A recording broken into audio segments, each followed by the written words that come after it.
Ils partagent plusieurs points communs. Tous sont écrivains et nommés pour la Bourse de la Découverte 2019. Ils ont aussi commencé à écrire très jeunes et certains sont aussi liés par le fait d'avoir été aidés par l'écriture lors d'étapes importantes de la vie. Moi, je suis tombé dans Proust quand j'avais 16 ans, oui, au donc moment jeune. du bac français. Je m'en suis jamais remis. La vraie vie de Vinteuil raconte l'histoire fictive du musicien de la recherche du temps perdu, Vinteuil, qui n'a même pas de prénom. Proust ne lui donne pas de prénom. Et pourtant, c'est un personnage important dans la recherche. Il intervient à plusieurs reprises et Proust a une fascination pour son œuvre, ainsi que plusieurs héros, Swann notamment, qui a une fascination pour l'œuvre de Vinteuil.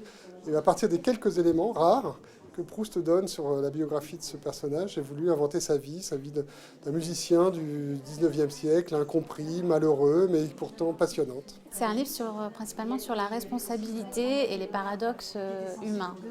Donc c'est à travers le cas Hamsun, parce qu'on parlait du cas Hamsun, c'est comprendre comment un homme de génie qui a si bien écrit sur les contradictions humaines, qui a eu une telle acuité à saisir qui on est, enfin l'humanité en fait, s'est retrouvé à la fin de sa vie dans la plus terrible et la plus monstrueuse des contradictions, c'est-à-dire qu'il a soutenu par des articles Hitler et en même temps il a sauvé des juifs et des résistants. La rencontre avec les lecteurs est un instant toujours primordial. C'est à cet instant que l'écrivain peut voir directement qui l'a lu et surtout échanger.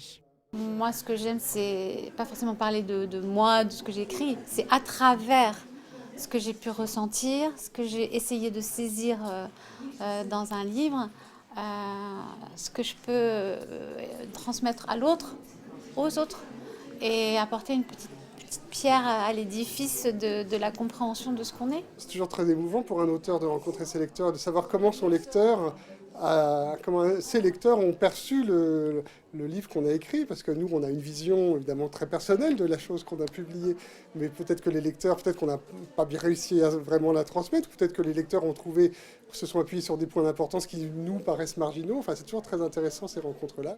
Le lauréat de la Bourse de la Découverte est donc connu depuis mardi soir. Vous l'entendrez dans un prochain reportage sur Monaco Info consacré à la proclamation des prix. Des prix qui ont fait l'objet de rencontres et de réunions du Conseil littéraire, vous le voyez, en présence de son Altesse royale, la princesse de Hanovre. Le Conseil musical s'était aussi réuni quelques jours plus tôt autour de Betsy Jolas.